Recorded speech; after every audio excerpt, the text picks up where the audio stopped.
4000 एकड़ जमीन पर काजू के बागान हैं, काजू के पेड़ लगे हुए।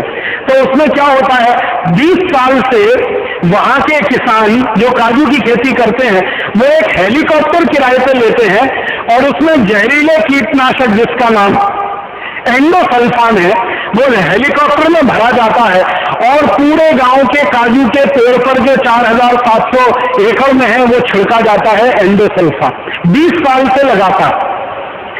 जब मैं पहली बार उस गांव में गया था तब उन्होंने बताया कि हम 20 साल से ये छिड़क रहे हैं और लगातार वो छिड़कने का दुष्परिणाम क्या हुआ है कि वो मैंने आपको बताया 2% एंडोसल्फान तो कीड़े मारने में चला जाता है, 98% गांव के तालाब में जाके घुल जाता है और गांव के तालाब का पानी गांव के लोग पीते हैं तो उनके शरीर में वो एंडोसल्फान आ जाता है। परिणाम ये हुआ है कि पिछले 20 वर्षों से पडरे गांव में कोई भी नया बच्चा पैदा नहीं हुआ है। ताली मत बजाइए इस पर। 20 साल से नया बच्चा पैदा नहीं हुआ। नपुंसकता इतनी अधिक है उस गांव में, स्त्री और पुरुषों में बच्चे पैदा होने की संभावना नहीं, पुरुषों के वीर्य में शुक्राणु नहीं है, माताओं को अंडाणु नहीं बन रहे हैं। और उस पर रिसर्च करने के लिए Indian council of medical research की जब टीम गई, एक बहुत बड़े वरिष्ठ डॉक्टर के नेतृत्व में, डॉक्टर मोहन कुमार उनका नाम है, उन्होंने जब पूरे गांव के लोगों का ब्लड सैंपल लिया तो पता चला कि गांव के लोगों के खून में एंडोसल्फान नाम का कीटनाशक घुस गया है और जितना मनुष्य की सहन करने की शक्ति है, जिसको हम टॉलरेंस लिमिट कहते हैं, उससे 40 गुना ज्यादा। ये गांव के लोगों का खून रक्त परीक्षण जब किया तो डॉक्टर मोहन कुमार की टीम ने बताया और वो टीम ने फिर बताया कि ये खून में इतना ज्यादा एंडोसल्फान है, इन लोगों को तो सवाल ही नहीं उठता कि बच्चे पैदा हो जाए। फिर पता लगाया गया कि बच्चे पैदा नहीं हो रहे, ये तो एक बीमारी। और क्या क्या है उस गांव में पता चला, हर घर का दूसरा और तीसरा आदमी कैंसर का शिकार है, हर घर में। फिर और ज्यादा रिसर्च हुई तो पता चला कि गांव में जितने बच्चे हैं जो पैदा हो गए 20 साल पहले, उनको अगर आप देखोगे तो किसी की उम्र 4-5 साल से ज्यादा नहीं लगती जो 20 साल से बड़े हैं, क्योंकि शरीर का ग्रोथ ही नहीं हुआ है, वो बिल्कुल छोटे से बच्चे हैं अभी भी। गांव में हम लोग गए तो देखा घरों के दरवाजे पे बच्चे बैठे हैं, स्कूल में बच्चे खेल रहे हैं, कुछ बच्चों के हाथ ऐसे हैं, कुछ बच्चों के हाथ ऐसे हैं, किसी के पांव ऐसे हैं, किसी को एक हाथ में 8-9 उंगलियां हैं, किसी को पांव में 10 से 12 उंगलियां हैं और किसी के पांव बिल्कुल पीछे की तरफ मुड़े हुए हैं, किसी को आधा पांव है, एक पांव है ही नहीं है। इस तरह के 20 बच्चे। और ज्यादातर बच्चों को हमने देखा तो शरीर छोटा सा है, सिर बहुत बड़ा है। एक बच्चे का सिर इतना बड़ा कि वो हिला नहीं सकता, हमेशा लेटा रहता है। उस बच्चे की उम्र पूछी तो उसकी माने का 32 साल की उम्र है और मुझे लगा कि ये 4-5 साल का है। उन सभी बच्चों के हमने फोटोग्राफ खींचे थे, फिल्म बनाई थी, कभी समय मिला तो आस्था चैनल पर उसको हम दिखाएंगे कि इतने खराब स्थिति में वहां के बच्चे जी रहे हैं, उठा नहीं सकते शरीर को, सिर बहुत भारी है, हाथ पांव एकदम छोटे हैं, या सिर एकदम छोटा है, हाथ पांव बहुत भारी है, या किसी को आंखें जो है ना जन्म से अंधे हैं, कोई बोल नहीं पाता है, किसी को हमेशा मुंह टेढ़ा रहता है, ऐसा लगता है जैसे पैरालिसिस हो गया। न्यूरोलॉजिकल डिसऑर्डर उस गांव में सबसे ज्यादा। डॉक्टर मोहन कुमार जो वहां काम कर रहे हैं, सेवा कर रहे हैं, उनको जब पूछा गया कि आपने इस गांव को कैसा पाया तो उन्होंने कहा कि जब मैं इस गांव में आया था तो मुझे बताया गया कि केरल भारत का स्वर्ग है, इसलिए मैं इस गांव में आया सेवा करने के लिए। यहां आकर पता चला कि दुनिया का इतना खतरनाक नरक तो किसी भी देश में नहीं होगा जो इस केरल के कासरगोड जिले के पडरे गांव में है। शादी नहीं हुई, कोई अपनी बेटी उस गांव में भेजने को तैयार नहीं है, कोई उस गांव की बेटी को अपने घर में लाने को तैयार नहीं है। इतनी दुखदायी कहानी उस पडरे गांव की है। और उस पडरे गांव में जब हमने प्रवेश किया था तो वहां भी मलयाली भाषा में यही लिखा हुआ था कि केरल तो भारत का स्वर्ग है लेकिन ये गांव दुनिया का नरक है। कारण जहरीला कीटनाशक एंडोसल्फान जो वहां छिड़का जा रहा है 20 साल से, कहां पर? काजू के बागानों पर, काजू के पेड़ों पर। तो ये इस तरह के भारत में आप घूमने निकलेंगे तो सैकड़ों गांव निकलेंगे, इतनी बड़ी त्रासदी हमारे देश में ये जहरीले कीटनाशकों से, इंसेक्टिसाइड, पेस्टिसाइड से और जहरीले रासायनिक खादों से हो रही है। तब अब प्रश्न उठता है कि आखिर इसका विकल्प क्या करें हम? तो हमें लगता है इसका एक ही विकल्प है, एकमात्र विकल्प है, वो ये कि भारत के किसानों को इस बात के लिए तैयार किया जाए कि वो जल्दी से जल्दी इस जहर को खेत में डालना बंद करें और इस जहर के स्थान पर कोई अमृत तत्व उपलब्ध हो हमारी प्रकृति के द्वारा, उसको अपने खेतों में खाद के रूप में, कीटनाशक के रूप में डालें और धीरे धीरे ये धरती जो पूरी तरह से प्रदूषित हो गई है, बर्बाद हो गई है, इस धरती को वापस ठीक किया जाए, मिट्टी को वापस ठीक किया जाए, पानी को वापस ठीक किया जाए, हमारी हवा को वापस ठीक किया जाए। माने एक ही बात किसानों को समझानी है, विष मुक्त खेती करो। अभी तक विषयुक्त खेती कर रहे हो, अब विष मुक्त खेती करो, स्वदेशी खेती करो, स्वावलंबी खेती करो, कम खर्चे वाली खेती करो, ये जहर डालना पूरी तरह से बंद करो, क्योंकि ये जहर किसानों को भी मार रहा है और हम सब नागरिकों को भी मार रहा है। भारत सरकार के एक आंकड़े को और मैं आपसे कहना चाहता हूं, सरकार के आंकड़े हैं कि भारत में जितने किसान ये जहर छिड़कते हैं ना, कीटनाशक, पेस्टिसाइड, इंसेक्टिसाइड खेत में, इनमें से हर साल 70,000 किसान मर जाते हैं, हर साल जो छिड़कते हैं। कैसे मर जाते हैं आपको मालूम है? जब वो छिड़केंगे कीटनाशक और जंतुनाशक तो वो मिट्टी पर जितना गिरेगा, फसल पर जितना गिरेगा, उससे ज्यादा तो श्वास के माध्यम से आपके शरीर में आने वाला है। और ज्यादातर किसान भाई बहनों को मैंने देखा है, मुंह पे कोई मास्क नहीं लगाते हैं, ऐसे ही छिड़कते हुए चले जाते हैं। तो 70,000 किसान हर साल इस देश में मर जाते हैं। सारी दुनिया में कीटनाशकों के द्वारा, जहरीले कीटनाशकों को गरीब देशों में जो बेच रही हैं विदेशी बहुराष्ट्रीय कंपनियां, उनके स्प्रे के द्वारा 3 लाख किसान मर रहे हैं सारी दुनिया के विकासशील देशों में, गरीब देशों में। उसमें से 70,000 किसान अकेले भारत में मर रहे हैं। 3 लाख दुनिया के 50 से ज्यादा देशों में मर रहे हैं, 70,000 अपने देश में मर रहे हैं। और ये वो आंकड़े हैं, बार बार मैं कहता हूं, जिनकी एफआईआर दर्ज होती है पुलिस स्टेशन में, जिनकी एफआईआर दर्ज नहीं है, ऐसे आंकड़ों को तो हम गिन ही नहीं सकते हैं, वो कितने अधिक होंगे। और उसके बाद हम जो मर रहे हैं जहरीले सब्जियों को खाकर, दालों को खाकर, अनाज को खाकर, उसके बारे में तो सरकार अभी तक पूरी तरह से मौन है कि खाकर मरने वालों की संख्या कितनी है इस देश में। अगर कैंसर से होने वाली मौतों को जोड़ लिया जाए इस देश में, और कैंसर जैसी गंभीर बीमारियों से होने वाली मौतों को जोड़ लिया जाए, तो ये आंकड़ा तो लाखों के ऊपर निकलेगा। इसलिए अब हमको एक फैसला तो लेना ही पड़ेगा सारे किसानों को, वो ये कि अब हम जहर वाली खेती नहीं करेंगे, विष अपने खेत में नहीं डालेंगे, यूरिया डीएपी नहीं डालेंगे, एंडोसल्फान, मेलाथियान, पैराथियान जैसा जहर नहीं डालेंगे। अब जहर मुक्त खेती करेंगे, विष मुक्त खेती करेंगे। ये संकल्प जिस दिन हमारे किसान लेंगे, उसी दिन से यात्रा शुरू हो जाएगी। और ये संकल्प किसान भाइयों को आज नहीं तो कल लेना ही पड़ेगा। मैं विनम्रता पूर्वक उनसे एक बात कहना चाहता हूं, अगर आप में से कुछ किसान भाई है तो इस बात को गंभीरता से सुने।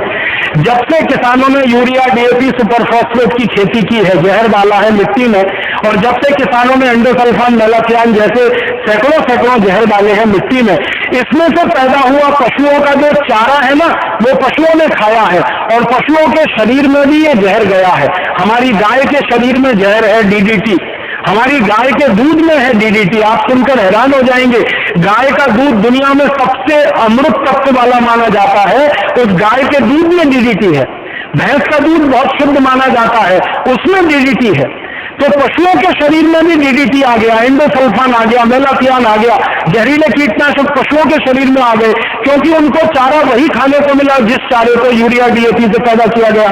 और इसमें सबसे बड़ा दुर्भाग्य इस देश का जो हो गया वो ये, अभी थोड़े दिन पहले मैं कृषि वैज्ञानिकों के साथ एक गढ़मुक्तेश्वर नाम के छोटे से गांव में गया था एक फार्म को देखने के लिए।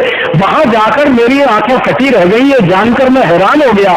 Indian council of agricultural research के वैज्ञानिक ये कह रहे हैं कि राजीव भाई, ये जहर जो खेतों में डाला है किसानों ने, इस जहर के कारण 65% गाय और भैंस बांझ हो गई हैं। समझते हैं? वो बच्चे पैदा नहीं कर सकते, संतान नहीं दे सकते। गाय भैंस 65% गाय भैंस बांझ हो गई, इनफर्टाइल हो गई। और तब मुझे पता चला कि 65% इनफर्टिलिटी का रेट है हमारे पशुओं में, माताओं में, बहनों में। आप अंदाजा लगा लीजिए, कम से कम 20-25% तो माताओं बहनों में निकल आएगा अगर यही आंकड़ा हम कोशिश करें। गुजरात में है, स्वामी जी कह रहे हैं गुजरात में तो ये है ही 20-25%। गुजरात के कुछ जिलों में जहां शायद ये जहर ज्यादा डलता होगा। तो हमारी माताओं बहनों में 20%, 25% इनफर्टिलिटी, बांझपन आ जाए। हमारी गाय और भैंसों में 65% बांझपन आ जाए। अंतिम दुष्परिणाम जानते क्या होगा? जब गाय और भैंस बांझ हो जाती है, संतान देने में असमर्थ हो जाती है, कोई किसान उसको घर में खाना खिलाने को तैयार नहीं होता, वो सीधे उनको कसाई को बेच देता है। और कसाई ऐसी गाय और भैंसों को काटकर उनका मांस दुनिया के देशों को बेच देते हैं। हर साल हमारे देश में गाय, बैल, भैंस जैसे बड़े 4 करोड़ पशु इसी कारण से कट जाते हैं। आप इस बात का अंदाजा और एहसास करने की कोशिश करिए कि यूरिया, डीएपी, एंडोसल्फान जैसे जहर ने हमारे पशुओं को बांझ बना दिया और अंतिम स्थिति में वो पशु कत्ल खाने में कटने के लिए जा रहे हैं। 4 करोड़ पशु हमारे कट रहे हैं हर साल। और उन 4 करोड़ पशुओं का एक छोटा सा हिसाब मैंने निकाला कि इन्हीं 4 करोड़ पशुओं को अगर हम कटने से बचा सके और इनका बांझपन का इलाज कर सके तो यही 4 करोड़ पशु हर साल इस भारत देश को 15,000 करोड़ की आमदनी दे सकते हैं। माने हर साल 15,000 करोड़ की आमदनी का नुकसान हो रहा है पशुओं के कटने से। गाय और भैंस मां नहीं बन पा रही है, बच्चों को नहीं दे पा रही है, किसान कसाई खाने में बेच रहे। तब मुझे समझ में आया कि दिन दूनी रात चौगुनी ये कसाई खानों की तरक्की कैसे बढ़ रही है। हमारे यहाँ दूध देने वाली डेयरियां तो कम होती जा रही है, दूध का उत्पादन तो घटता जा रहा है, लेकिन पशुओं को काटने वाले कत्ल खाने लगातार बढ़ते जा रहे हैं। ये दिल्ली से हरिद्वार के बीच का ही सर्वे करो तो पशुओं को काटने वाले कत्ल खानों के विकास की दर 300% से बड़ी है यहाँ पर। तब बात समझ में आ गई बिल्कुल साफ साफ कि पशुओं को काटने के कत्ल खाने तब तक बढ़ते ही रहेंगे जब तक गाय और भैंस हमारी बांझ रहेंगी, संतान उत्पन्न करने में असमर्थ होंगी, तो किसान उसको कसाईयों को ही बेचेगा, क्योंकि वो और किसी काम के हो नहीं सकते। तो कसाई उसको काटेंगे और उसका मांस भी बाजार में बिकने के लिए ही जाएगा। तो अगर हमें ये कत्ल खाने बंद कराने हो, अपने पशुओं की जान बचानी हो, अपनी अर्थव्यवस्था में हजारों करोड़ रुपए की वृद्धि करनी हो और 12 लाख करोड़ रुपए जो फालतू में हमारा बर्बाद हो रहा है, इसको किसी तरह से बचाना हो, देश की धरती माता को समृद्ध बनाना हो, विष मुक्त बनाना हो, जहर मुक्त बनाना हो, शुद्ध बनाना हो, सात्विक बनाना हो, तो एक ही उपाय बचा है, सिर्फ एक है कि हमारे किसान जल्दी से जल्दी ये जहर वाली खेती बंद कर दें, विष डालने वाली खेती बंद कर दें, जहर मुक्त खेती करें, विष मुक्त खेती करें। यही एक रास्ता है और कोई रास्ता नहीं। फिर किसान भाई पूछेंगे, अच्छा ठीक है, आपकी बात मान लिया, हम जहर नहीं डालेंगे, यूरिया डीएपी नहीं डालेंगे, एंडोसल्फान मेलाथियान नहीं डालेंगे, लेकिन इस बात की क्या गारंटी है कि हमारा उत्पादन अच्छा होगा? मैं आपको एक छोटी सी बात समझाना चाहता हूं सरल भाषा में। अगर आप किसान हैं और खेती करते हैं तो एक जानकारी देना चाहता हूं कि हमारे खेत में जो कुछ भी पैदा होता है, पौधे का निर्माण जो खेत में होता है, बीज में से पौधा, पौधे से फल, तो फल ज्यादा से ज्यादा मिले, तो पौधा अच्छे से अच्छा हो, तो बीज अच्छे से अच्छा हो, और जिस मिट्टी में बीज डाला गया वो मिट्टी अच्छे से अच्छी हो। ये सीधा एक चक्र है। तो मिट्टी अच्छी से अच्छी होनी चाहिए, बीज अच्छे से अच्छा होना चाहिए, फल तो अच्छा मिलने ही वाला है। तो मिट्टी को अच्छा बनाना है तो एक ही रास्ता है, उसको जहर मुक्त करो।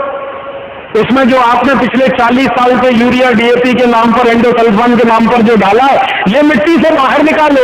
अब आप बोलोगे जी मिट्टी से जहर बाहर निकाले, इसके लिए कौन सी रासायनिक क्रिया, इसके लिए क्या करना पड़ेगा?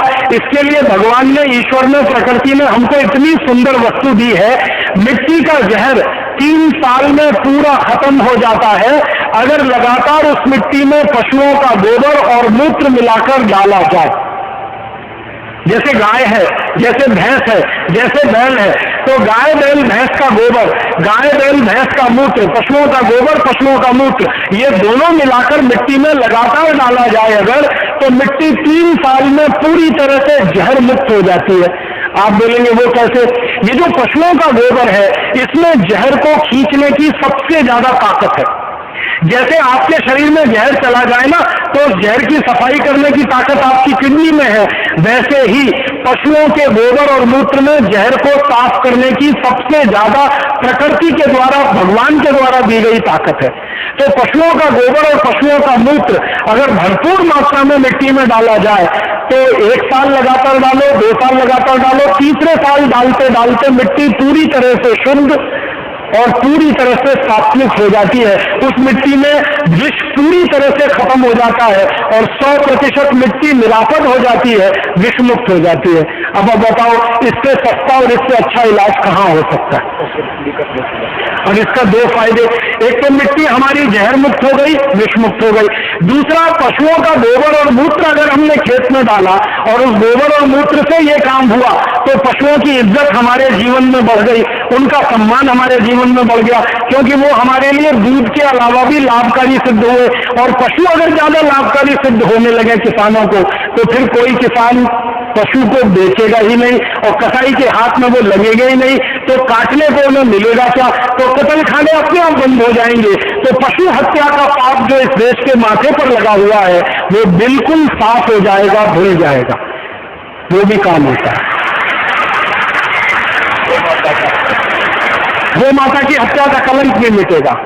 और जिन आईसीआर के वैज्ञानिकों ने कुछ काम किया है पिछले 10-12 वर्षों में, वो मुझे बताते हैं कि अगर खेत में लगातार गोबर गोमूत्र डाला जाए, उसमें से घास चारा पैदा किया जाए और वो घास चारा 3 साल किसी भी गाय भैंस को लगातार खिला दिया जाए, तो उस गाय भैंस का बांझपन भी खत्म हो जाता है और चौथे साल वो संतान देने की स्थिति में आ जाती है।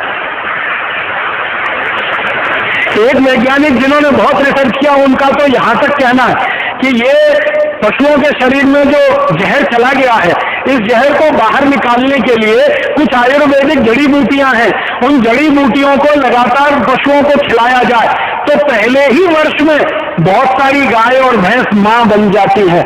और उस वैज्ञानिक ने 1000 गाय और भैंसों पर यह परीक्षण किया है और उनका नाम है डॉक्टर विनोद। उनसे मेरी बहुत लंबी वार्ताएं हुई हैं। उनका यह कहना है कि जड़ी बूटियां हैं आयुर्वेद की, जिनको हम 3-4 खुराक खिलाते हैं किसी भी गाय और भैंस को, सारे शरीर का जहर उनका निकल जाता है। और जो गाय भैंस 3-3, 4-4 साल से मां नहीं बनी है, वो पहली बार में ही मां बन जाती है और मां बनते ही उसकी कीमत बढ़ जाती है। फिर कोई किसान उसको कसाई को बेचने की सोचता भी नहीं है, वो घर में ही उसको बांध के रख लेता है। तो बांझपन की समस्या का भी समाधान होता है।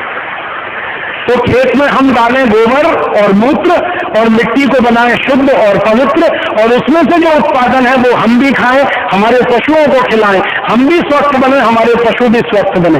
आप सोचें, आपको निरापद भोजन मिलने लगे, सजीव भोजन मिलने लगे, स्वस्थ भोजन मिलने लगे, जहर मुक्त भोजन मिलने लगे, तो आपके शरीर का कैंसर, डायबिटीज, हाइपरटेंशन खत्म होता है। देश की खतरनाक बीमारियां कम होती हैं। उन बीमारियों के लिए खर्च होने वाला 7 लाख करोड़ रुपए बचता है, और वो 7 लाख करोड़ रुपए अगर देश के उत्पादन के और विकास के काम में लगा दिया जाए, तो देश की गरीबी, भुखमरी, बेकारी 3-4 साल में ही मिटती है। तो रास्ता एक ही है कि हम हमारे खेतों में जहर और विष डालना बंद करें, गोबर गोमूत्र डालें। अब आप एक सवाल अक्सर मन में आता है और किसान मुझे कहते रहते हैं, वो ये कि क्या गोबर और मूत्र से उत्पादन उतना ही होता है जितना यूरिया डीएपी से होता है? मैं आपको इस बात को विनम्रता पूर्वक कह रहा हूं कि गोबर और मूत्र से उत्पादन ज्यादा होता है यूरिया डीएपी की तुलना में, और दुनिया भर में ये परीक्षण हो गए। मैं आपको भारत के ही बारे में जानकारी देता हूं। भारत में हैदराबाद में एक संस्था है, सस्टेनेबल एग्रीकल्चर के लिए काम करती है, सतत कृषि उसको हिंदी में कहते हैं। इस संस्था के द्वारा 20 लाख एकड़ जमीन में पिछले कई वर्षों से गोबर और मूत्र की खेती की जा रही है, और उनका कहना है कि उत्पादन लगातार बढ़ रहा है। 10, 12, 15, 20% से लेकर 200% तक उत्पादन बढ़ा है किसानों का। गोबर और मूत्र की खेती में इतनी ताकत है। मैं आपको किसान भाई बहन है, अगर आपको एक छोटी सी बात समझाना चाहता हूं वो ये कि पौधे को बड़ा होने के लिए और पौधे पर अच्छा फल लगने के लिए सबसे ज्यादा काम में अगर कोई चीज आती है ना तो वो सूर्य का प्रकाश है। सूर्य का प्रकाश भरपूर मात्रा में जिस पौधे को मिलेगा उस पौधे की बढ़त माने ग्रोथ सबसे अच्छी होगी, उसका फल भी सबसे अच्छा होगा। जमीन से मिलने वाले जो सूक्ष्म पोषक तत्व हैं जिनको हम माइक्रो न्यूट्रिएंट्स कहते हैं अंग्रेजी में, जैसे कुछ मैक्रो न्यूट्रिएंट्स होते हैं, कुछ माइक्रो न्यूट्रिएंट्स होते हैं। मैक्रो न्यूट्रिएंट्स माने जाते हैं NPK, नाइट्रोजन फास्फोरस पोटाश, और मैक्रो न्यूट्रिएंट्स में आता है कैल्शियम, मैक्रो न्यूट्रिएंट्स में आता है सल्फर, मैक्रो न्यूट्रिएंट्स में आता है मैग्नीशियम। तो ये 6 तरह के रसायन हैं जो मैक्रो न्यूट्रिएंट्स हैं। बाकी जितने भी रसायन हैं जिनकी संख्या 12 है जो बहुत सूक्ष्म मात्रा में इस्तेमाल होते हैं, जैसे कॉपर है, जैसे कोबाल्ट है, जैसे मैग्नीज है, ये बहुत सूक्ष्म मात्रा में जिनको माइक्रो न्यूट्रिएंट्स कहते हैं, ये कुल मिलाकर 18 हैं। इनकी सबसे ज्यादा उपलब्धता अगर कहीं पर है तो वो पशुओं के गोबर और मूत्र में ही है, और उसके बाद भगवान की बनाई गई मिट्टी में है और कहीं भी नहीं है। आप जानते हैं यूरिया, DAP, सुपर फॉस्फेट में तो 3 ही मैक्रो न्यूट्रिएंट्स हैं, नाइट्रोजन है, फास्फोरस है, पोटाश है, बाकी तो उसमें कुछ है ही नहीं। बाकी चाहिए तो गोबर की तरफ ही लौटना पड़ेगा, मूत्र की तरफ ही लौटना पड़ेगा। कैल्शियम तो है नहीं यूरिया में, मैग्नीशियम तो है नहीं यूरिया में, मैग्नीज तो है नहीं यूरिया में, कोबाल्ट तो है नहीं यूरिया में, कॉपर तो है नहीं यूरिया में, और ये सब चाहिए मिट्टी को और पौधे को, तो यूरिया से तो मिलेगा नहीं, DAP में भी नहीं मिलेगा, सुपर फॉस्फेट में भी नहीं मिलेगा, उसमें तो 3 ही केमिकल मिलने वाले हैं। और खेत की मिट्टी को चाहिए 18 तरह के केमिकल, वो तो मिलेंगे गोबर और मूत्र से ही, क्योंकि गोबर और मूत्र में ये भरपूर मात्रा में उपलब्ध है। तो आप गोबर और मूत्र की खेती करें तो भूमि को सूक्ष्म पोषक तत्व भरपूर मिलेंगे, जिससे भूमि की उर्वरक शक्ति बढ़ेगी, और भूमि की उर्वरक शक्ति बढ़ेगी तो उत्पादन की दर बढ़ेगी, आपको फसल अच्छी मिलेगी, उत्पादन ज्यादा मिलेगा, बेहतर मिलेगा। और जो उत्पादन आपको मिलेगा उसको बाजार में जब आप बेचेंगे तो उसका मूल्य भी भरपूर मिलेगा, कीमत भी भरपूर मिलेगी। आप मुंबई में कभी जाओ, जब आम का सीजन आता है तो मुंबई के बाजार में मैंने खूब देखा है, यूरिया DAP का आम खरीदो, हापुस, अल्फेंजो, तो आराम से मिल जाता है एक पेटी 200, 250, 300 रुपए का। और वही हापुस और अल्फेंजो खरीदो गोबर और मूत्र वाला तो एक पेटी मिलता है 700 रुपए का, 800 रुपए का, 900 रुपए का। इस बार मैंने एक हापुस आम की कीमत मुंबई के बाजार में पता की थी 65 रुपए, क्योंकि उसका एक ही क्वालिटी था कि वो गोबर और मूत्र से पैदा किया हुआ है, और उसी के बराबर में 15 रुपए का दूसरा वैसा ही हापुस आम था, लेकिन उसकी क्वालिटी थी कि वो जहर के द्वारा उत्पादित किया हुआ है। मतलब सीधा सा ये है कि अगर गोबर मूत्र से खेती आप करते हैं तो उसके उत्पादन को भी बाजार में 4-5 गुनी कीमत आराम से मिलती है। भिंडी 40 रुपए किलो बिकती है जो गोबर मूत्र से पैदा होती है, और जो यूरिया DAP वाली भिंडी है उसको 15-20 रुपए में भी कोई नहीं पूछता है। टमाटर का भाव, बैंगन का भाव, आलू का भाव सब ज्यादा है जो गोबर मूत्र से पैदा। गोबर मूत्र से पैदा किया हुआ गेहूं 21 रुपए, 25 रुपए, 27 रुपए, 30 रुपए किलो आराम से बिकता है, और यूरिया DAP का गेहूं 10-11 रुपए किलो में कोई खरीदने को तैयार नहीं होता। तो हर वस्तु जो हम पैदा करेंगे गोबर और मूत्र से, उसका भाव अच्छा है, उसका उत्पादन भी अच्छा मिलेगा, क्वालिटी भी बढ़ेगी, जमीन सुधरेगी, फसल का उत्पादन सुधरेगा, आप खाएंगे तो आपका शरीर सुधरेगा, दूसरे खाएंगे तो उनका शरीर सुधरेगा। सब तरफ से देश के लिए अच्छा है गोबर गौमूत्र की विष मुक्त खेती करना। तो मैं आपसे निवेदन करता हूं सभी किसान भाइयों से कि जल्दी से जल्दी वो अपने खेत को विषमुक्त बनाए और गोबर गौमूत्र को खेत में लाए। अब आप ये पूछेंगे कि जरा मात्रा बता दो, गोबर कितना डालना, मूत्र कितना डालना, खेत में कब कब डालना, किस फसल में कितना डालना, ये तकनीकी सवाल अक्सर हमारे सामने आ जाता है। तो मैं एक सरल सूत्र बताता हूं जिसको भारत में पिछले 12-15 वर्षों में हजारों किसानों ने अपनाया है और बहुत लाभ उनको हुआ है। किसी भी 1 एकड़ खेत में आप चाहें तो इस सूत्र को लिख लीजिए ताकि आप अपने महाराष्ट्र के गांव-गांव में जाकर किसानों को बता सकें, क्योंकि किसानों को जब भी आप ये समझाएंगे कि गोबर गौमूत्र की खेती करो तो वो एक ही प्रश्न करेंगे, हमको तो मालूम ही नहीं है गोबर कितना मिलाना, मूत्र कितना मिलाना, क्या क्या उसमें डालना, कितनी कितनी बार डालना। तो ये आप लिख लेंगे तो आपको लाभ होगा और बता सकेंगे आप किसानों को तो उनको और ज्यादा लाभ होगा। 1 एकड़ खेत के लिए किसी भी फसल में 1 एकड़ खेत के लिए, फसल कोई भी हो, गेहूं की हो, धान की हो, गन्ने की हो, मूंगफली की हो, या तो सब्जियों की फसल हो, कोई भी फसल हो, 1 एकड़ खेत के लिए एक बार में 15 किलो गोबर लगता है। और ये गोबर किसी भी जानवर का हो, बड़े जानवर का हो, गाय का हो या तो बैल का हो या तो भैंस का हो। बड़े जानवर हमारे गांव में ये 3 ही है, गाय बैल भैंस। तो या तो गाय का या तो बैल का या तो भैंस का 15 किलो गोबर, और उसमें मिलाइए 15 लीटर मूत्र उसी जानवर का, गाय का या तो बैल का या तो भैंस का। 15 किलो गोबर, 15 किलो मूत्र दोनों मिला लीजिए प्लास्टिक के एक ड्रम में, और मिलाकर इसमें 1 किलो गुड़ डाल दीजिए, गुड़। और गुड़ ऐसा डालिए जो हम नहीं खा सकते, जानवर भी नहीं खा सकते, खराब हो जाता है, बहुत बेकार होता है। जिस गुड़ को कोई नहीं खाता, जिसमें बदबू आने लगती है, जो पानी की तरह से फैल जाता है, बेकार समझ के हम जिसको फेंक देते हैं, वो गुड़ खाद बनाने में सबसे अच्छा काम आता है। तो 1 किलो गुड़, 15 किलो गोबर, 15 लीटर मूत्र, फिर इसमें 1 किलो डालिए दाल का आटा। उड़द की दाल है तो सबसे अच्छा, मूंग की दाल हो सकती है, मसूर की दाल हो सकती है, अरहर की दाल हो सकती है, चने की दाल हो सकती है, खेसारी की दाल हो सकती है, सोयाबीन की दाल हो सकती है, कोई भी दाल।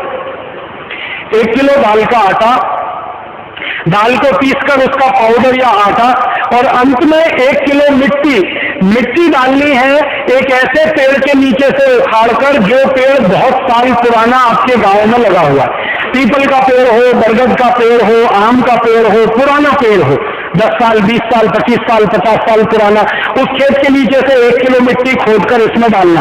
तो 15 किलो गोबर, 15 लीटर मूत्र, 1 किलो गुड़, 1 किलो दाल का आटा और 1 किलो पुराने पेड़ के नीचे की मिट्टी, ये 5 वस्तुओं को प्लास्टिक के एक ड्रम में मिला देना।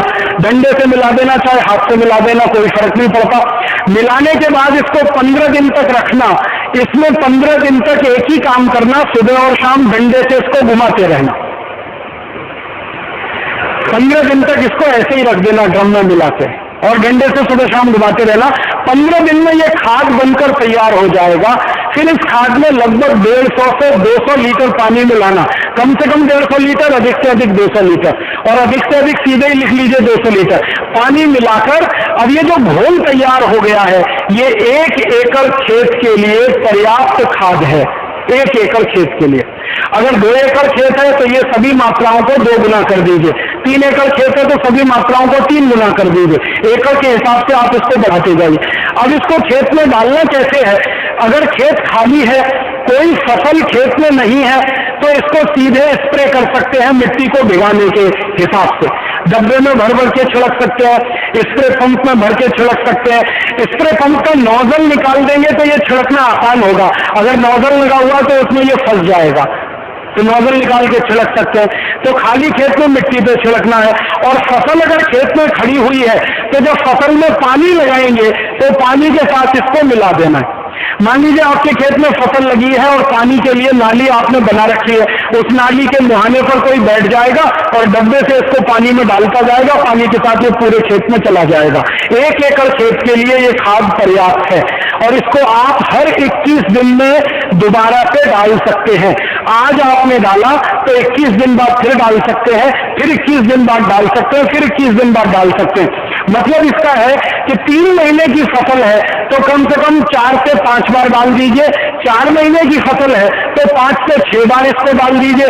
6 महीने की फसल है तो 7-8 बार डाल दीजिए। साल भर की फसल है, जैसे आप गन्ना लेते हैं, ऊस लेते हैं, तो उसमें आप इसको कम से कम 14-15 बार डाल दीजिए। इसको हर 21 दिन में डालते जाना। तो ये खाद से आप किसी भी फसल को भरपूर उत्पादन ले सकते हैं। गेहूं, धान, चना, चावल, दाल, गन्ना, मूंगफली, सब्जियां, सब तरह की फसलों में ये डालकर देखा गया है। इसके बहुत अच्छे और बहुत अद्भुत परिणाम है।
मेरी और मेरे परिवार की खुश का राज परम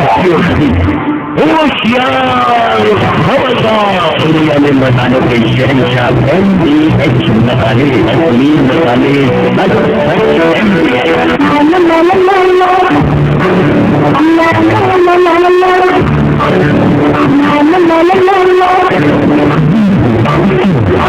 छोटी छोटी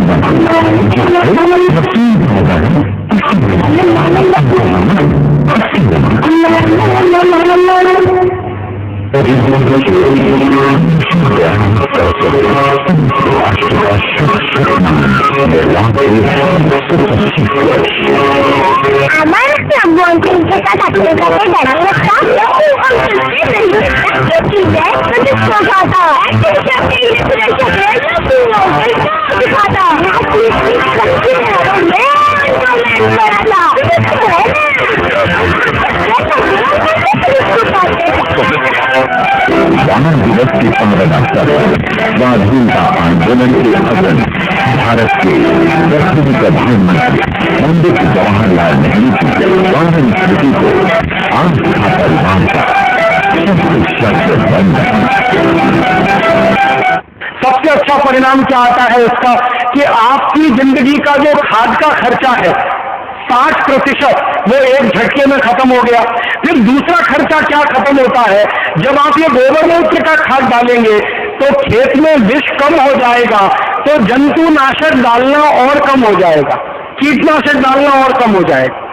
यूरिया DAP का असर जैसे जैसे मिट्टी से कम होता जाएगा, बाहर से आने वाले कीट और जंतु भी आपके खेत में कम होते जाएंगे, तो जंतुनाशक और कीटनाशक डालने का खर्च भी अपने आप धीरे धीरे कम होता जाएगा। और लगातार 3-4 साल आपने ये खाद बनाकर डाल दिया तो लगभग तय मानिए आपके खेत में कोई भी जहरीला कीट और जंतु आएगा नहीं, तो उसको मारने के लिए दवा डालने की जरूरत और गरज भी नहीं पड़ेगी। तो 20% में तो फालतू खर्चा था वो भी बच जाएगा, माने खेती का 80% खर्चा आपका बच जाएगा। दूसरी बात इस खाद के बारे में कि ये सभी फसल के लिए है, कोई भी फसल रबी की हो, खरीफ की हो, जायद की हो। हमारे यहाँ फसल चक्र में 3 मुख्य फसलें हैं, रबी, खरीफ, जायद। तीनों तरह की फसलों में ये काम आता है, इसलिए इस फॉर्मूले में ज्यादा कोई जटिलता नहीं है, बहुत सरल है, बहुत आसान है।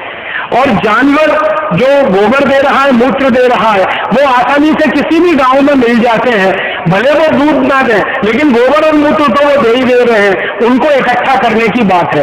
गोबर इकट्ठा करना तो बहुत आसान है, जानवरों का मूत्र इकट्ठा करना भी आसान है।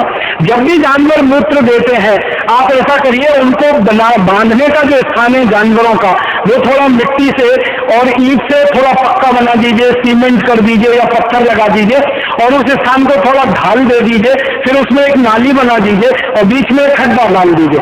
तो जो भी मूत्र करेंगे जानवर वो सब नाली में आ जाएगा, खड्डे में इकट्ठा हो जाएगा। अब जानवरों के मूत्र की एक विशेषता है कि इसकी कोई एक्सपायरी डेट नहीं है।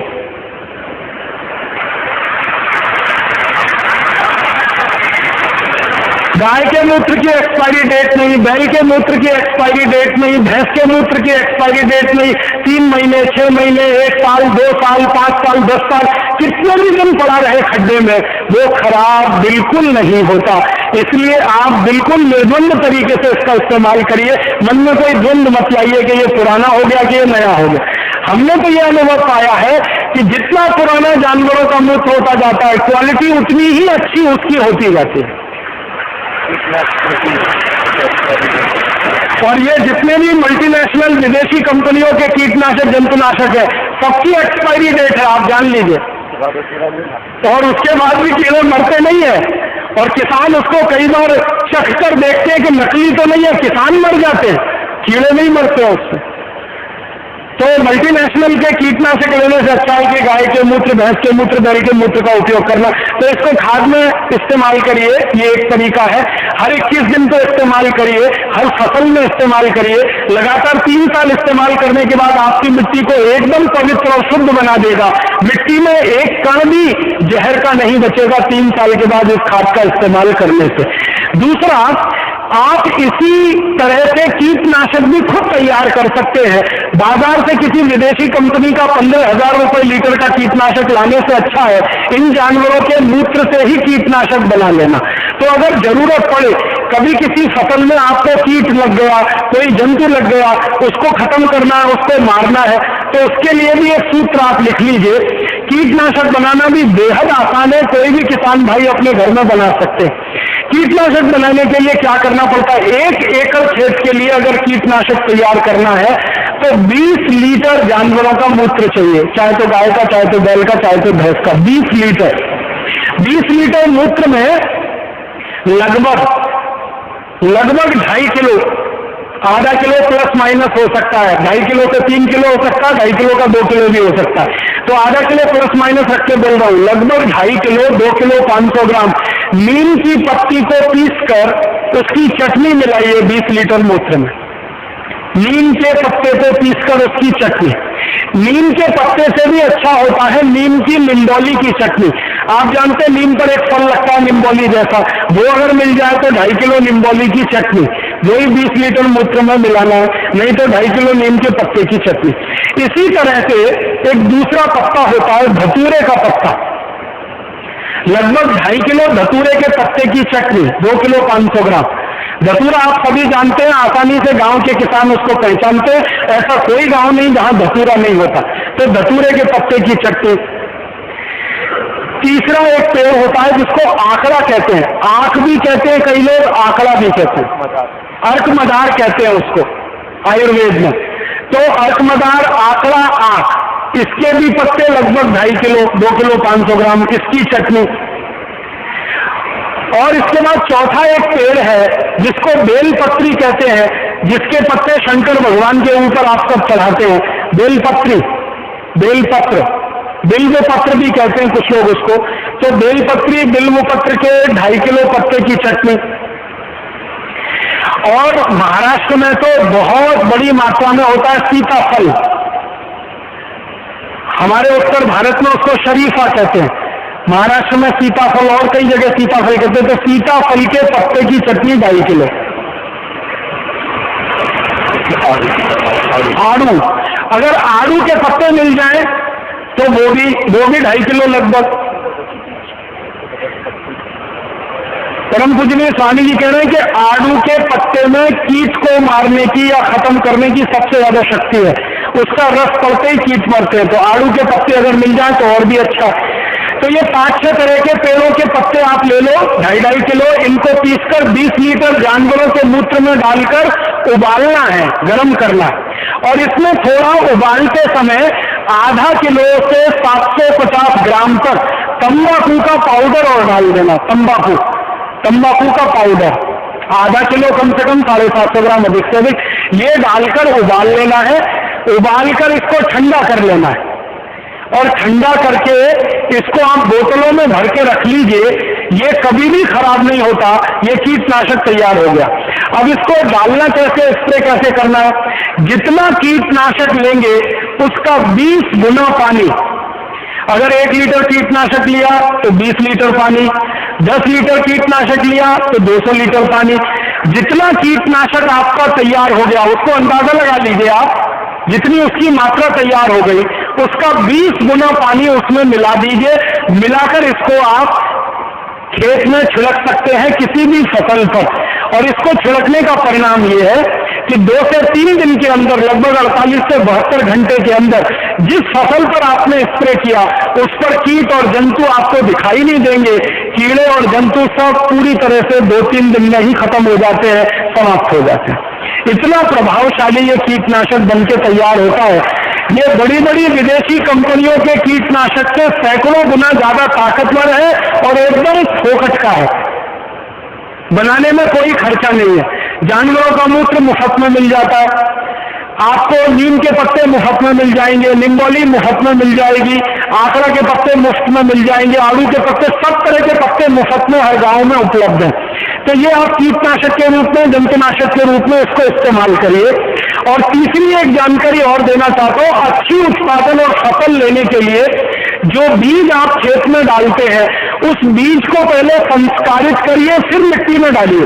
बीज संस्कार करने के लिए एक छोटा सा सूत्र और बताना चाहता हूं, जिसमें बीज को भिगो कर रखिए, फिर खेत में डालिए। मान लीजिए आपको गेहूं का बीज लगाना है, मान लीजिए बाजरी का बीज लगाना है या मक्की का बीज लगाना है, तो बीज ले लीजिए 1 किलो। 1 किलो बीज के अनुसार ये सूत्र मैं बता रहा हूं, अगर 2 किलो हो तो सब चीजों को दुगना कर लीजिएगा। 1 किलो जानवरों का गोबर ले लीजिए, किसी भी जानवर का हो, गाय का, बैल का, भैंस का 1 किलो गोबर ले लीजिए और उसी जानवर का 1 किलो मूत्र ले लीजिए। गोबर और मूत्र को आपस में मिला दीजिए, फिर इसमें 100 ग्राम कलई चूना मिलाना है।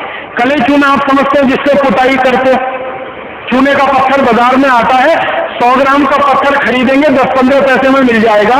उस चूने के पत्थर को 1 दिन पहले पानी में डाल दीजिए, 2-3 लीटर पानी में। रात भर में वो पानी एकदम गर्म हो जाएगा, फिर ठंडा होकर चूना शांत होकर नीचे बैठ जाएगा, पानी ऊपर आ जाएगा। फिर इसको घोल लीजिए, चूना और पानी को, और इसको 1 किलो गोबर 1 लीटर मूत्र वाले पात्र में डाल दीजिए। तो गोबर, मूत्र और 100 ग्राम कलई चूने में जितना पानी तैयार हुआ वो सब मिला दीजिए और अच्छे से घोलकर इसमें बीज को डाल दीजिए। गेहूं का बीज हो या तो मक्की का हो या तो सब्जियों का, कोई भी बीज को डाल दीजिए। 1 किलो बीज इसमें आराम से भीग जाता है। वैसे अगर आप थोड़ा पानी डाल देंगे तो 2 किलो तक बीज भीग जाए। बीज को इसमें 2-3 घंटे से लेकर 6-7 घंटे तक डाल के रखिए। रात में डाल दीजिए, सुबह हो गई तो बीज को निकाल लीजिए। निकाल कर इस बीज को छांव में सुखा दीजिए और छांव में सुखाने के बाद ये बीज को आप खेत की मिट्टी में लगा दीजिए। तो ये बीज जो लगेगा मिट्टी में, ये संस्कारित हो गया। अब इस संस्कारित बीज के 2 फायदे हैं। एक तो फसल का उत्पादन अच्छा मिलेगा और इस फसल पर जल्दी कोई कीट नहीं लगेगा, जल्दी कोई जंतुनाशक से आपको मुक्ति मिल गई और फसल का उत्पादन भी अच्छा हो गया। तो बीज संस्कार करने का एक सूत्र है, कीटनाशक बनाने का एक सूत्र है और खाद बनाने का एक सूत्र है। इन 3 सूत्रों का भरपूर प्रयोग आप अपने खेत में करिए और अपने किसान मित्रों को, किसान भाइयों को ज्यादा से ज्यादा इसको बताइए। मेरा आपसे एक छोटा सा निवेदन है कि अगर आप में से कोई किसान भाई बहन है तो इस वर्ष अपने खेत के कम से कम 1 एकड़ में ये करके देखिए, और 1 एकड़ में आपने ये करके देखा, इसका परिणाम अगर अच्छा आया तो अगले वर्ष आप पूरे खेत में करिए, और ज्यादा अच्छा परिणाम आया तो पूरे गांव के खेत में करा दीजिए इसको, फिर पूरे जिले के खेतों में करा दीजिए। जैसे आप गांव-गांव जाकर योग प्राणायाम सिखाते हैं ना, वैसे गांव-गांव जाकर किसानों को ये सूत्र सिखाना शुरू कर दीजिए गोबर गोमूत्र की खाद का। तो योग प्राणायाम से तो शरीर दुरुस्त हो जाएगा और ये गोबर गोमूत्र की खाद से उनका खेत अच्छा हो जाएगा, मिट्टी अच्छी हो जाएगी, तो सोने में सुहागे की स्थिति बन जाएगी। माने इधर शरीर स्वस्थ हुआ, उधर मिट्टी स्वस्थ हुई, उसमें से पैदा हुआ अनाज स्वस्थ मिला, उसमें से पैदा सब्जियां स्वस्थ मिली, उसमें से घास चारा अच्छा पैदा हुआ। घास चारा जानवर खाएंगे, दूध बढ़ेगा और उनकी बीमारियां कम होंगी। हम स्वस्थ भोजन खाएंगे, हमारी बीमारियां कम होंगी, डॉक्टरों का खर्चा बचेगा। तो सारे जड़ मूल से व्यवस्था का परिवर्तन शुरू हो जाएगा। और मेरा ये मानना है कि अगर एक गांव में एक किसान भाई ने भी ये कर लिया तो 1 साल के अंदर पूरा गांव इसको कर लेगा, इसकी पूरी गारंटी है। क्योंकि भारत के किसान इतने होशियार हैं, इतने अकल वाले हैं कि अच्छी चीज देखते हैं तो उसका पालन करने में वो बिल्कुल देरी नहीं करते। बस इतना ही आपको ये करना पड़ेगा कि जो सूत्र मैंने आपको हिंदी में बता दिया, आप इसका मराठी भाषांतर करके बताएंगे तो महाराष्ट्र के किसानों को और जल्दी और गहराई से ये बात अच्छे से समझ में आएगी। और किसान भाइयों को एक बात बताइए जो उनके दिमाग से भ्रम निकालना है। भारत के आधुनिक कृषि वैज्ञानिकों ने एक भ्रम किसानों के मन में डाल दिया, वो भ्रम आप निकालिए। किसानों को ये समझाइए कि फसल का अच्छे से अच्छा उत्पादन सूरज की पड़ने वाली धूप से तय होता है, ना किसी दूसरी चीज से। जिस पौधे को धूप जितनी अच्छी मिलेगी, जिस पौधे को पानी जितना स्वच्छ और साफ मिलेगा, जिस पौधे को हवा जितनी अच्छी मिलेगी, उसका उत्पादन उतना अच्छा होगा। दूसरा, मिट्टी में से पौधा जो लेता है सूक्ष्म पोषक तत्वों को, वो कुल मात्रा का 5% से ज्यादा नहीं होता। मात्र 5% ही पौधा मिट्टी से लेता है, 95% पौधा सूर्य से, हवा से और पानी से लेता है। इसलिए किसानों को यह समझाइए कि सूरज की धूप पौधे को ज्यादा से ज्यादा मिले, इस पर वो ध्यान दें, ना कि खेत की मिट्टी में से सूक्ष्म पोषक तत्व ज्यादा मिले। मिट्टी से तो 5% लेना है, इससे ज्यादा वो लेगा नहीं। और एक बात आप किसान भाइयों को बताइए कि और अच्छा उत्पादन अगर लेना है अपने खेत में, ये तो एक तरीका हुआ उत्पादन लेने का, खर्चा कम करना, उत्पादन ज्यादा लेना। इससे भी अच्छा उत्पादन अगर खेत में से लेना है तो किसान भाइयों को कहिए कि एक फसल के साथ दूसरी फसल जरूर करें, दूसरी फसल के साथ तीसरी फसल करें, तीसरी के साथ चौथी करें। माने जिसको हम लोग मिक्स क्रॉप कहते हैं ना, कई फसलें एक साथ करना, ये सबसे ज्यादा उत्पादन लेने का अच्छा तरीका है। जैसे मैं आपको महाराष्ट्र के हिसाब से बताना चाहता हूं, कपास महाराष्ट्र में बहुत होता है, तो किसानों को कहिए कि कपास के साथ तुअर की खेती जरूर करें, दोनों का उत्पादन बढ़ता है, तुअर का भी उत्पादन बढ़ेगा, कपास का भी बढ़ेगा। कारण क्या है? कपास मिट्टी में से जिस सूक्ष्म पोषक तत्व को ज्यादा लेता है, तुअर उसी सूक्ष्म पोषक तत्व को मिट्टी को ज्यादा देती है।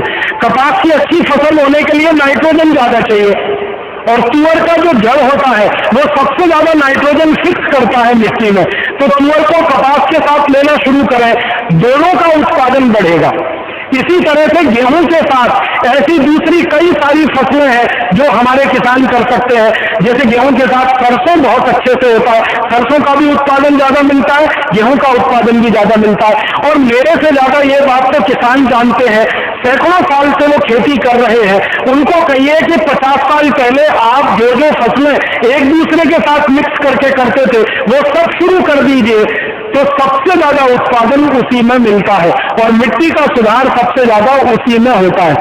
मैंने यहाँ उत्तराखंड में देखा है और हिमाचल में देखा है, बहुत सारे किसान भाई एक साथ एक ही खेत में 7 फसल लगाते, 7 फसल लगाते, और हर फसल ज्यादा होती है उनकी, और ये काम वो सैकड़ों साल से करते चले आ रहे हैं। तो इसी तरह के किसान भाई हमारे पूरे भारत देश में एक साथ कई फसलें लगाएंगे अपने खेत में, तो इससे उनको बहुत लाभ होने वाला है। और एक भ्रम हमारे किसानों का दूर हो जाए तो बहुत ही अच्छा है। किसानों को निवेदन ये करना है कि ये गोबर गोमूत्र का जो खाद हम खेत में डालेंगे, इस खाद की मदद से पानी बहुत कम खेत को लगता है। यूरिया डीएपी जब हम खेत में डालते हैं तो बहुत ज्यादा पानी खेत में लगाना पड़ता है। मैं एक उदाहरण से समझाता हूं, अगर यूरिया डीएपी से गेहूं की खेती करें तो कम से कम पूरी खेती को करने में 5 से 6 बार पानी देना पड़ता है, लेकिन गोबर और गोमूत्र से गेहूं की खेती करें तो 3 बार और 2 बार पानी देने में ही बहुत अच्छी भरपूर खेती हो जाती है। माने पानी का उपयोग भी कम होता जाता है। और ये बात ध्यान देने की है कि गोबर गोमूत्र का उपयोग करके जब आप खेती कर रहे हैं तो खेत में आपको हमेशा पानी भरा रहे इसकी कोई जरूरत नहीं है। मिट्टी खाली खेत की गीली होती रहे, मिट्टी में खाली नमी बनी रहे, अगर इतने ही पानी का आप उपयोग करेंगे तो भी फसल बहुत अच्छी आती है। अक्सर हमारे किसान भाई क्या करते हैं, खेत में पानी भर के 2-3 दिन छोड़ देते हैं। गोबर गोमूत्र की खेती में खेत में पानी भर के रखने की जरूरत ही नहीं है, थोड़ा सा पानी जो मिट्टी को भिगा दे इतना ही फसल के लिए पर्याप्त है। तो हमने देखा है कि गोबर गोमूत्र की खेती करने में 80% खर्चा तो खाद और कीटनाशक का बच गया, करीब 50 से 60% खर्चा पानी का बच गया, और इस गोबर गोमूत्र की खेती में बहुत कम मात्रा में खरपतवार होती है तो खरपतवार निकालने का खर्चा भी बच गया। माने किसान की जिंदगी का लगभग 90% खर्चा बचता है, 10% खर्चे में ही खेती हो जाती है। और मैं आपको गणित से ये बताना चाहता हूं कि कोई भी किसान भाई गोबर गोमूत्र की खेती अगर करेंगे अपने खेत में तो 100 रुपए आप लागत में लगाएंगे तो 1000 रुपए का उत्पादन आपको मिल जाएगा। 10 रुपए लागत में आप लगाएंगे, 100 रुपए का उत्पादन आपको मिल जाएगा। 10,000 रुपए अगर आपने लागत के रूप में लगा दिए, 1 लाख रुपए का उत्पादन बड़े आराम से मिल जाएगा। अगर मुनाफे का प्रतिशत निकालेंगे तो गोबर गोमूत्र की जो विषमुक्त खेती है, जहर मुक्त खेती है, इसमें 900% मुनाफा बहुत आराम से होता है, जो दुनिया के किसी भी दूसरे धंधे में ईमानदारी से नहीं हो सकता। आप कोई भी व्यापार करें, किसी भी व्यापार में ईमानदारी से 900% मुनाफा आप नहीं कमा सकते, बेईमानी से तो हजारों प्रतिशत कमा सकते हैं। खेती और खेती मात्र एक ऐसा व्यवसाय है जिसमें गोबर गोमूत्र का उपयोग करके, जानवरों के मूत्र का उपयोग करके, जानवरों के मल का उपयोग करके आप 900% मुनाफा कमा सकते हैं। और ये मुनाफा पूरे देश में टैक्स फ्री है, इस पर कोई इनकम टैक्स नहीं है, तो सरकार का झगड़ा और झंझट भी नहीं है। मैं तो आप सब लोगों को एक विनती ये करूंगा कि अगर आपके घर में थोड़ा भी पैसा है, अतिरिक्त रूप से थोड़ा भी पैसा अतिरिक्त रूप से है, भले आपने गहने खरीद के रखे हो, भले किसी कंपनी के शेयर खरीद के रखे हो, भले आपने बॉन्ड्स में पैसा लगा रखा हो, वो सब निकाल लीजिए। जितना जल्दी हो खेत खरीद लीजिए, 1 एकड़ ले लीजिए, 2 एकड़ ले लीजिए, 5 एकड़ ले लीजिए और गोबर गोमूत्र की खेती पर आ जाइए। भविष्य आपका ही है, क्योंकि आने वाले समय में हजारों आरोग्य केंद्र खुलेंगे, वहां गोबर गोमूत्र का गेहूं, चावल, चना, दाल, सब्जियां उपलब्ध होंगी, तो वो ये केंद्र तो खुल जाएंगे बहुत जल्दी। लेकिन पैदा करने वाले कहां से आएंगे? वो आप में से ही तैयार होंगे, तभी उनकी पूर्ति हो पाएगी। तो आप उत्पादन करना शुरू कर दीजिए। परम पूजनीय स्वामी जी के आशीर्वाद से ये केंद्र जो चलेंगे वो बिक्री करना शुरू कर देंगे। उत्पादन आप करें, बिक्री पतंजलि योगपीठ या भारत स्वाभिमान की तरफ से हो, तो उत्पादक और विक्रेता दोनों एक दूसरे के बंधन में ऐसे बने कि दुनिया की कोई ताकत हमें न तोड़ सके। और हम जो विश्व विजय के अभियान पर निकले हैं, अपने अभियान को पूरी तरह से सफल कर पाए। मैं एक आखिरी बात कहना चाहता हूं, वो ये कि भारत में आजादी की लड़ाई जब हुई, तो इस आजादी की लड़ाई में आपको शायद ये जानकारी है कि सबसे ज्यादा किसानों ने भाग लिया था। 1857 की क्रांति रही है, 1905 का स्वदेशी आंदोलन रहा हो, 1942 का भारत छोड़ो आंदोलन रहा हो, या 1930 का नमक सत्याग्रह रहा हो, जितने भी आंदोलन भारत में हुए सब में किसानों ने आगेवानी की, माने वो अगुवाई में थे, माने वो लीडरशिप में थे। और सभी आंदोलनों को सबसे ज्यादा आर्थिक मदद किसानों की तरफ से हुई। दूसरे नंबर पर व्यापारियों ने मदद की, उद्योगपतियों ने मदद की। तो किसानों ने, कारीगरों ने और व्यापारियों ने मदद की, तो सारे देश में सैकड़ों करोड़ रुपए खर्च करके आंदोलन हुआ। आजादी के आंदोलन के बारे में एक अनुमान है कि 480 करोड़ रुपए खर्च हुआ था उस समय 1857 की लड़ाई में। इसमें से अधिकांश पैसा किसानों ने दिया था, फिर कारीगरों ने और व्यापारियों ने दिया था। तो किसानों ने पैसा दिया कैसे? उनके पास पैसा था इसलिए उन्होंने दिया। किसानों के पास पैसा कहां से आया? उस समय खेती में उत्पादन बहुत अच्छा था। अंग्रेजों के आंकड़े बताते हैं कि सन 1840 तक इस देश में 1 एकड़ खेत में 56 क्विंटल धान पैदा होता था। पश्चिम महाराष्ट्र के दस्तावेज है, कोल्हापुर, सांगली, सतारा के आसपास के इलाके में 1840 में 1 एकड़ में 120 मीट्रिक टन ऊस उत्पन्न होता था। पश्चिम महाराष्ट्र के आंकड़े हैं, पुराने दस्तावेज बताते हैं, अभिलेखागार में, आर्काइव्स में वो बताते हैं कि 1 एकड़ में 12 से 15 क्विंटल कपास आराम से उत्पन्न होती थी और 56 क्विंटल धान, 120 मीट्रिक टन गन्ने का उत्पादन, ऊस का उत्पादन, 12 से 15 क्विंटल कपास, भरपूर उत्पादन होता था किसानों के खेत में। और उस उत्पादन का कारण ही यह था कि किसान सबसे ज्यादा गोबर और मूत्र से खेती करते थे, जानवरों के मूत्र और गोबर का इस्तेमाल करते थे। तो गोबर गोमूत्र की खेती करके उस जमाने के किसान सबसे ज्यादा श्रीमंत थे। इसलिए हमारे देश में यह कहा जाता था, उत्तम खेती मध्यम बान, करे चाकरी कुकर निदान। उत्पादन भरपूर था, आमदनी भरपूर थी, और जिनके पास आमदनी बहुत होती है वही दान कर सकते हैं। भिखारी क्या दान करेगा? उसके पास तो खुद ही नहीं होता खाने को। तो आजादी की लड़ाई के लिए सबसे ज्यादा दान किसानों ने दिया। ये बात अंग्रेजों को समझ में आई थी और इसलिए किसानों को खत्म कर देने के लिए उन्होंने साजिश रचाई थी, जिसमें लैंड एक्विजिशन एक्ट लाया, फिर ये एग्रीकल्चरल प्राइस कमीशन एक्ट लाया, तो अंग्रेजों ने साजिश के साथ किसानों को तोड़ा और बर्बाद किया।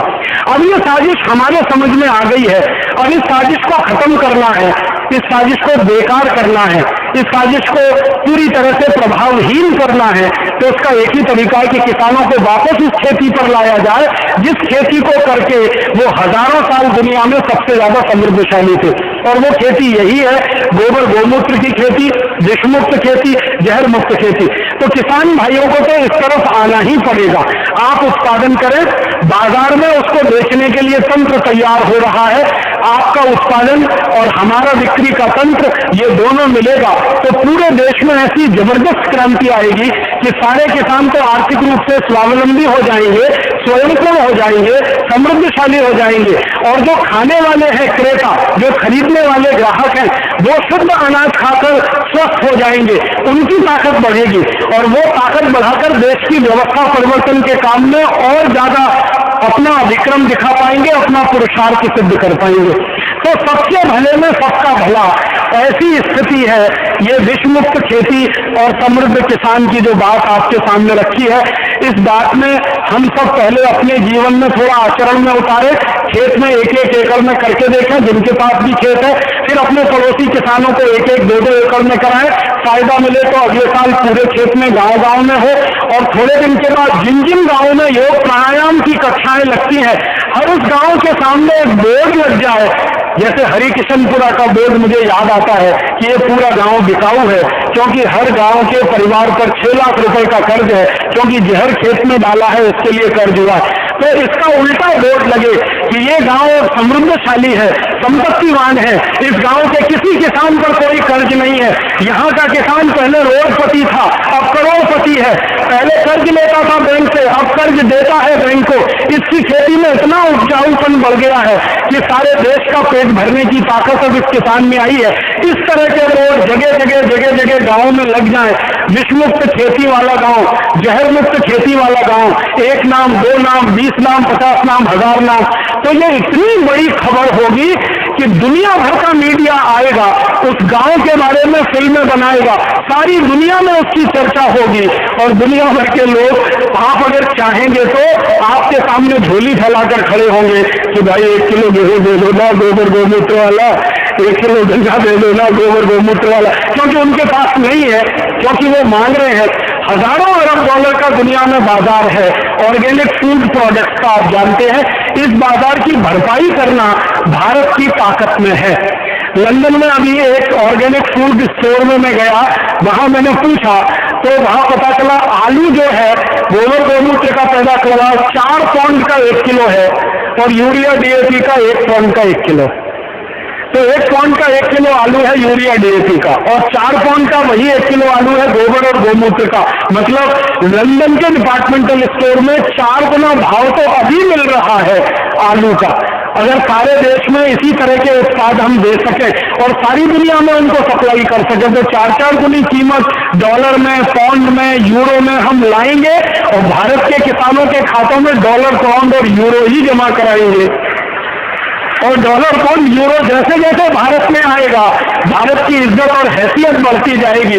ये रुपए और डॉलर की कीमत, डॉलर और रुपए की कीमत या पौंड और रुपए की कीमत ये बदलती चलना शुरू हो जाएगी। आप जानते हैं जिस मुद्रा की डिमांड ज्यादा होती है उसकी कीमत ज्यादा होती है, लेकिन सप्लाई ज्यादा हो जाए तो कीमत घट जाती है। तो आप उसको सिद्ध कर दीजिए इस देश में, डॉलर की कीमत घटानी है, पौंड की कीमत घटानी है, उसकी उपलब्धता बढ़ा दीजिए, कीमत अपनी आप घट जाएगी। उसकी उपलब्धता बढ़ाने का एक ही तरीका है कि ऑर्गेनिक फूड प्रोडक्ट को सारी दुनिया में एक्सपोर्ट करना शुरू कर दीजिए, अपने आप आपको भरपूर डॉलर और पौंड मिलने लगेगा। तो एक तरीका ये भी है रुपए की कीमत बढ़ाने का, डॉलर और पौंड की कीमत घटाने का। डॉलर पौंड की सप्लाई इधर बढ़ाओ और डिमांड उसकी कम करते जाओ, खर्चा उसका कम करते जाओ, तो रुपए की कीमत बढ़ने से इज्जत बढ़े, संपत्ति की कीमत बढ़े और सारी दुनिया में अंत में भारत की कीमत बढ़े। भारत फिर से सोने की चिड़िया बने, समृद्धशाली हो, स्वदेशी हो, स्वाभिमानी हो, किसी के सामने भीख फैलाने मांगने वाला देश ना हो, देने वाला देश बने, लेने वाला देश ना हो। ये सब किसानों की ताकत से और विषमुक्त खेती और समृद्ध किसानों की ताकत से हो सकता है। ये बोलकर मैं आप सबका आभार व्यक्त करता हूँ और धन्यवाद देता हूँ।